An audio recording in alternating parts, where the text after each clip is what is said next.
Hello guys, this is my 2004 VW Lupo. The video is going to be pretty crap today because I'm getting rained on. It's probably going to get on the lens, so we'll just try and do it while it's getting dark and I'm getting soaked. But here it is, my 2004 VW Lupo 20 valve turbo. This is up for sale. It hasn't sold yet, hence why I'm still here doing a video, but I thought, well, it hasn't gone yet, so let's get a video done before it does sell. Maybe this year, maybe next year, maybe never. I don't really know because I'm not having much luck with it. But here it is in all its glorious beauty. So I'm going to run through with you today what it's like to drive, a couple of mods on the exterior, a couple of bits I've done because it's not too much. I haven't owned it for a long amount of time. But I'm going to run you through this car and what it can do and why is it worth buying it.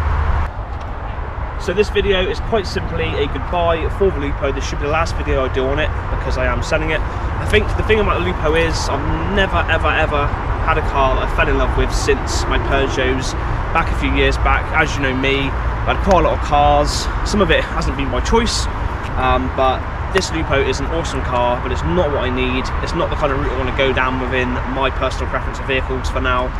So I'm moving away from the hardcore, ridiculously bumpy, strenuous hatch into something a bit more large and more comfortable, just due to the larger distances I'm travelling for meets into next year, and comfort is becoming more of a demand, and this unfortunately, for what it is, doesn't offer much comfort.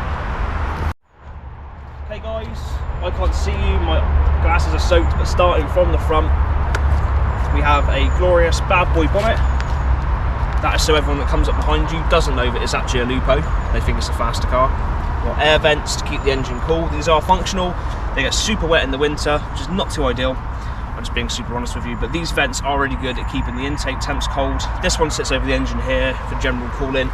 Then this one sits above the air filter, which I've put further into here, which I'll see in a minute, to stop it from getting wet during winter. But this is really perfect. You've got cold air or cooler air coming in through here, straight into the intake, straight through into the turbo. So it's an awesome one. D-badge grille on the front. Obviously got 4D plates, not really 4D, but we'll go with it. And underneath the front you can see the intercooler, which has got all the custom piping.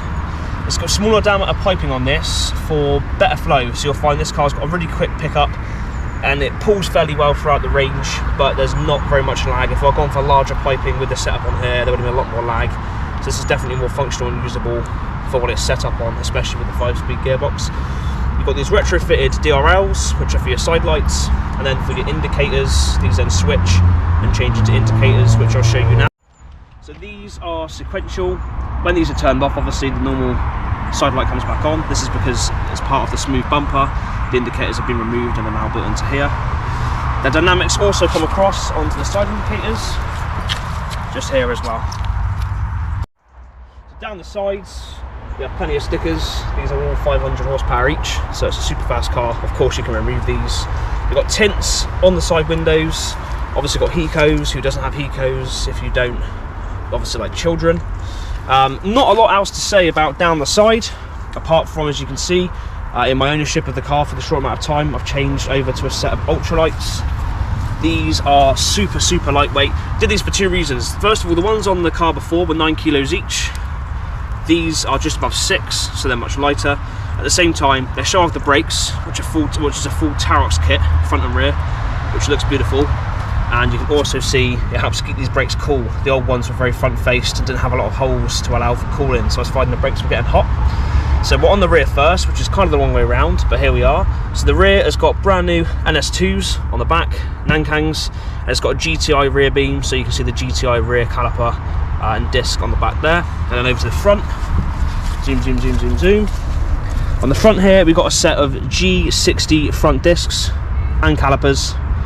Again, underneath here, these are non-stock. You can see how close the fitment is if you zoom into here. Camera person, thank you camera person. A bit more, get right up close, you see. They are super close to the disc, but they perfectly fit. So these were a really good upgrade all round. I guess what you can't see, which I guess is on the side of the car as well, is up inside here. You've got KW coilovers. They're about £1,000 new. They're the best set possible for the non-GTI variant of this car, and it handles superbly. In relation to what else has gone on here as well, we've got a polybushed T-bone underneath for the gearbox, and some of the suspension parts, lower arms and so forth, are also polybushed. Not all of it, but the majority of it has been polybushed over the time. So onto the rear. This screen on the window has been wrapped by Shogun Customs. This can literally be peeled off as a one-piece sticker, but underneath here, again, done by Shogun Customs. This window is completely tinted as well, the same as the others. We've obviously got the windscreen wiper delete. Who wants windscreen wipers nowadays? Short stubby aerial, and we've got a Krapovich, whatever you want to call it, exhaust tip on the back of there. Talking about the exhaust itself, it is a decat straight through with a resonator, which doesn't really make it a straight through, but it's just the easiest way to describe it. So that runs all the way through from the turbo down, all custom made, and the tip has been put there just to finish it off. Also to mention, we have a GTI rear spoiler. These are super rare to find, but this does indeed have one, and it's got the Sport rear bumper, which came from factory, as this was originally a 1.4 Sport. So to finish off, we're going to talk about all the other peripheral bits that aren't so obvious to the eye. So this one is quite obvious, but I forgot to mention it when we were at the front of the car earlier. So apart from the Shogun Customs banner, we have got I think it's a 3/4 wrapped sunscreen. So we just come over on the camera, you can see it's an oil slick. If we just put the camera across the screen, you'll see it changes colour. So you'll get greens, blues, purples and light reds in here. Just for any buyer that wants to know, this has been done up to the sun strip. So if you do want to at any point remove the sun strip, which is fine, just be aware that you'll have to get another sun strip at the top of this on this line, because it's as high as the tint goes, so it's not a full window tint like that. So back down to the front. Okay, let's get the bonnet open. Oh, not fall over.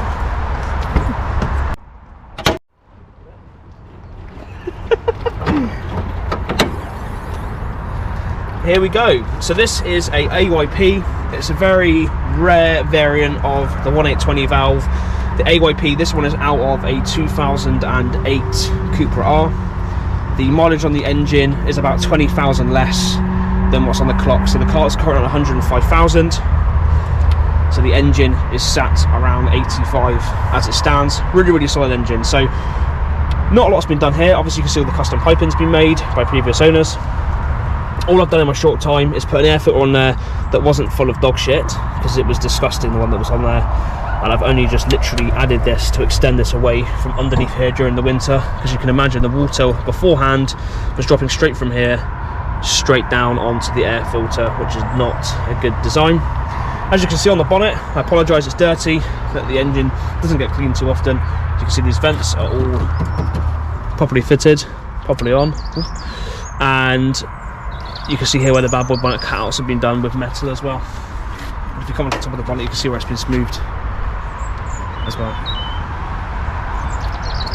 So other things to mention about the engine, down the back here we've got a KO3S. So this engine came with a KO3 as standard. The KO3S is capable of pushing up to about 270 on the setup we've got here. And further to that as well, we've got a Quaife LSD in the gearbox, which is probably one of the biggest selling points of this car. Is that not a lot of these vehicles that have had these swaps have got a Quaife LSD. This one does, and it works incredibly well. Coupled in with the fact it's got a solid, it's got a Toledo solid flywheel conversion as well, which helps with the pickup, and it means you're not going to worry in the future when you're racing this thing around that the dual mass is going to get shagged. There's no dual mass, that is gone. So I think that is all to mention for the engine itself. It's mapped around 235 brake, which is a very basic map.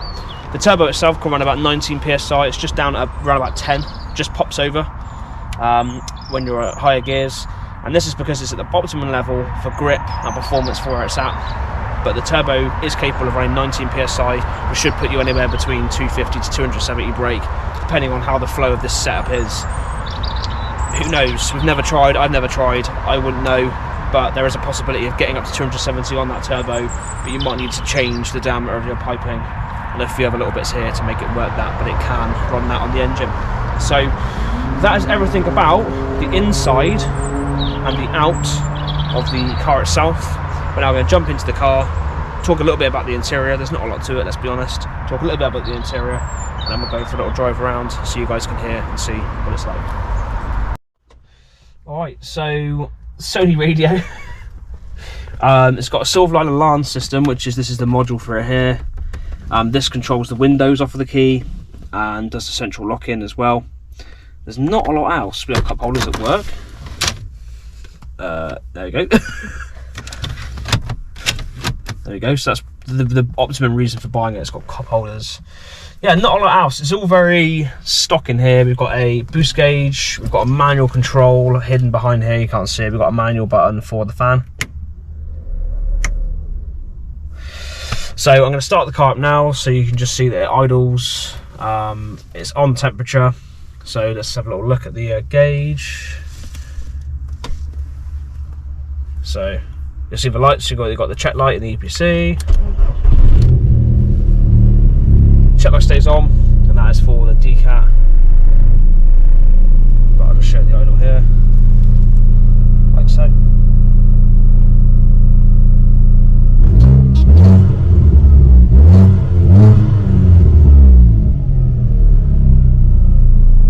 So, idles and runs perfect. Let's go for a drive.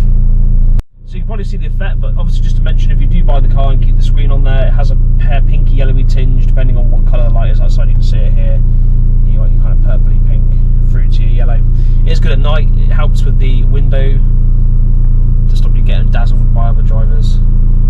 Just to mention as well, on the back here we have got no seats. Can't see anything because it's dark, but there are no seats in the back at all.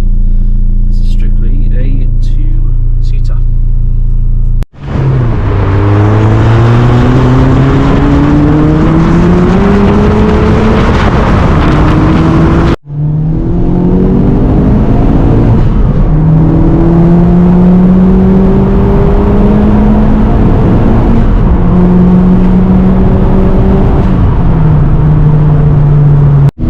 Here we are, coming up to a speed bump, just to show you so you can get an idea of how not low the car is.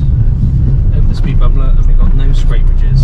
So with this car, in relation to speed bumps and stuff, it's very perfect because it's got very little, and I mean very little, brake over. There's literally no length to the car, so you've got no issues with rubbing or smashing the underbelly on the ground because your front wheel has already touched the ground before you finished.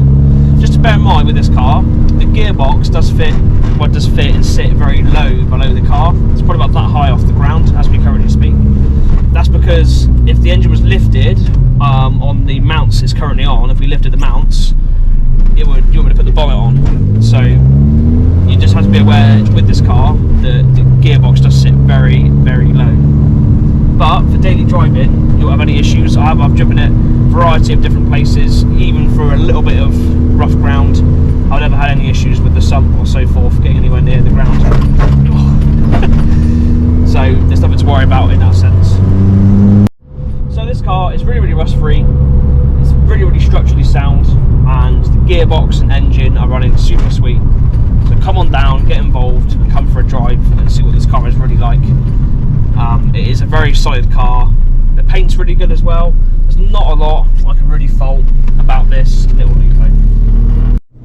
So, thank you very much for watching a little video about my car. So, to conclude, is it worth the £4,000? Yeah, it is an awesome, awesome, awesome little car.